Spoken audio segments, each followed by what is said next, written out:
Thank you. Thank you so much. Thank you. Great. Thank you. Especially next to Acacia. I know.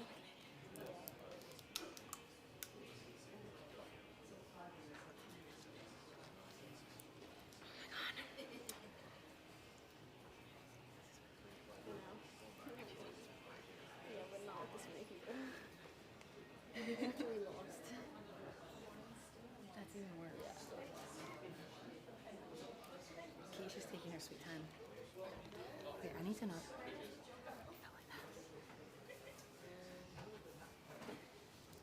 Come on, honey.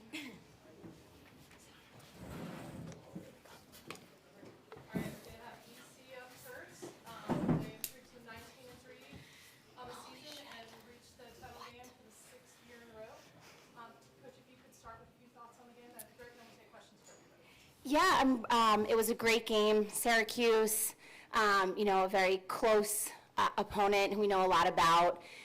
Very well coached. We knew that it was going to be a very difficult day today, and it was. But I think there's something very special about our team. I haven't quite put my finger on it yet, but I think there's something very special having, it wasn't our best offensive performance, but there was something very magical about how they pulled it off towards the end. The leadership on the defensive end, starting with Shea, is incredible, and I'm so proud of her as a freshman. It's remarkable what she's doing as a leader, and I'm really proud of the girls. We've got one more, and I'm really excited and proud. All right, questions? Raise your hand. Have a question for anybody? Go. Jenn, out of the 8 goals that you guys scored, you had 5 of them. A great offensive performance for you. What was working out there to really help you get those seat back in the net along the rest of the offense? Yeah, I think that I saw that I was finishing well, so I just needed to keep shooting, and I think I needed to step up as a player and a leader for my team, and we needed it. So I think that's just what happened. And then, Kayla had an awesome game-winning goal. Like, it wasn't just me. Our offense had not our best day, but we came together in the end and pulled it off. Jenn, 2 of those goals came in 21 seconds to tie it. Do you feel in that moment, especially after that second goal, like now we're going, now we have the game? Yeah, definitely. I had so much confidence in our whole team always, and in our defense and Shea. They were playing amazing all day, and I just knew that once we were going to tie it, we were going to win the whole thing. They were going to make the stops that they needed to make, and we were going to score a game-winning goal, and I knew that we were going to win it. Shea, outstanding game, and Syracuse comes out and they're firing, and I think they scored 2 goals right off. What's kind of going through your mind because you were able to reset and do everything from there? Yeah, we've been in these situations before this season. I think last Syracuse game wasn't our best, and personally wasn't my best. So I knew that those first 2 goals, they couldn't rattle me because that was going to set the tone for the rest of the game. So we reset as a defense, and I just kept my head in the game and focused on the next goal. Going to the 6th grade game, you guys have so much faith in yourself and belief no matter how much far you're down. Like, how do you guys always know you're going to come back?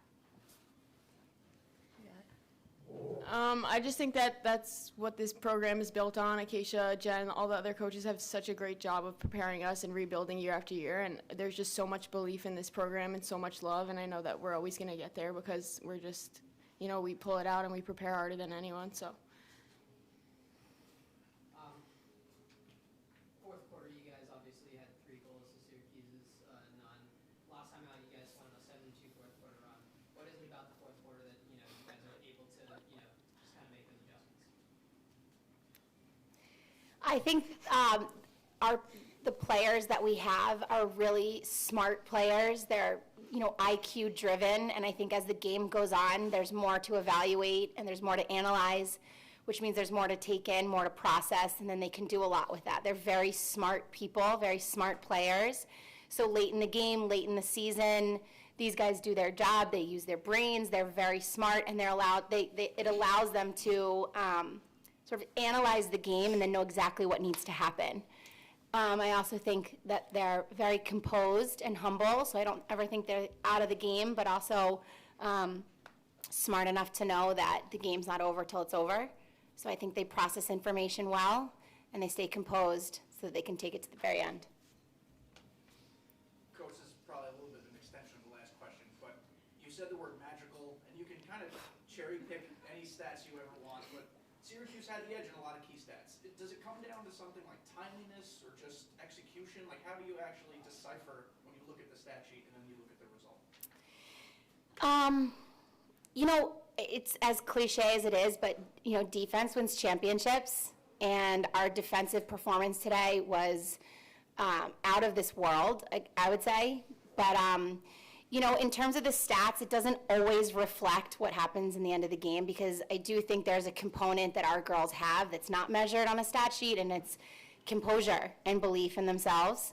So I think that's why they're always, you know, really dialed in the fourth quarter. They're never out of it, and the moment's never too big, ever. It's something this team's been very good at all year. The moment has never been too big.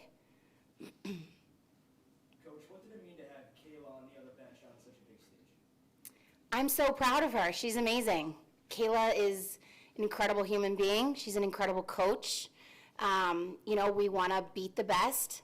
And, you know, she's without question one of the best, and she's going to keep growing as a coach. She'll be back here.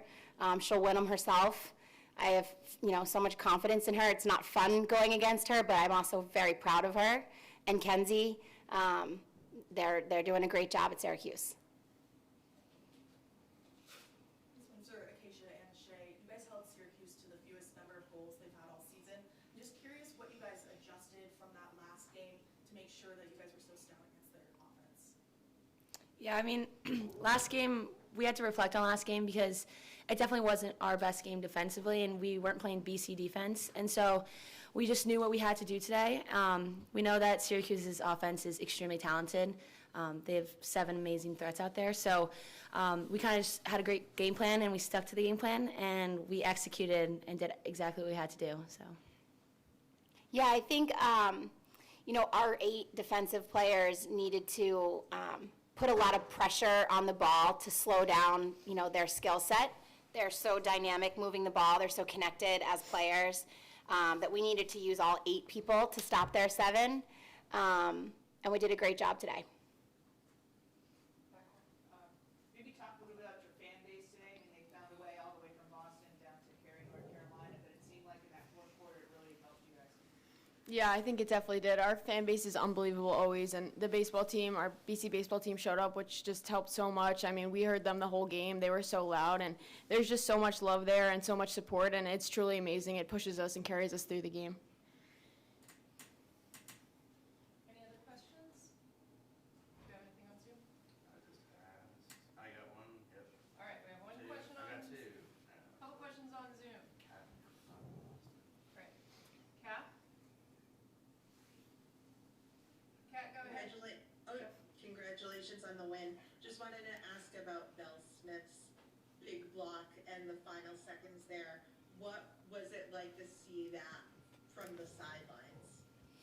You know, I was excited about that. You know, Jenn, our defensive coordinator, she's the mastermind behind it all, and she's been saying all year long to finish your 1v1s, meaning, you know, it doesn't matter if you get beat, like you're still in it, and it was exactly what happened. Jenn, I mean, you don't understand, she says it every day. She is relentless about it. She's incredibly smart, and, you know, I think about how often I've heard that, but when in a moment like this, when you get beat, you know, fair and square on a 1v1, to stay in it and go for the back check, it's just, it's a remarkable display of focus.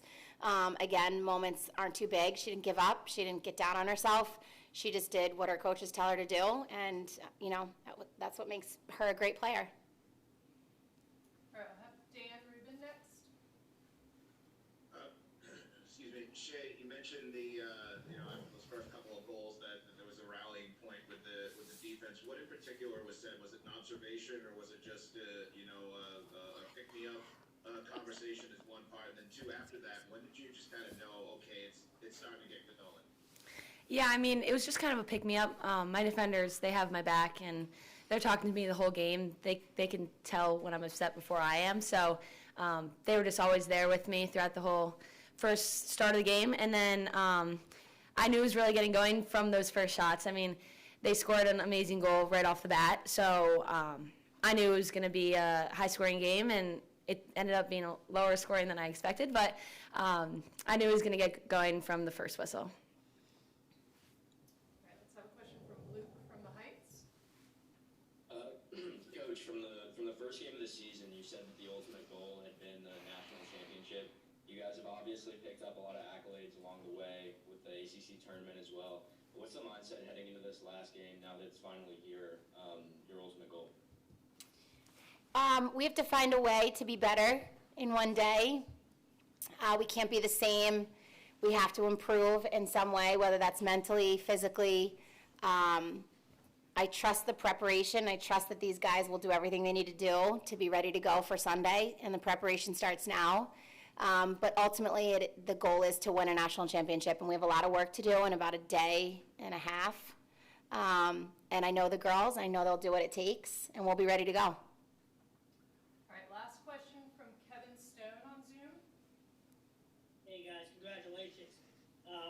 Coach, going back to Bella's play, it was a lot of other plays as well.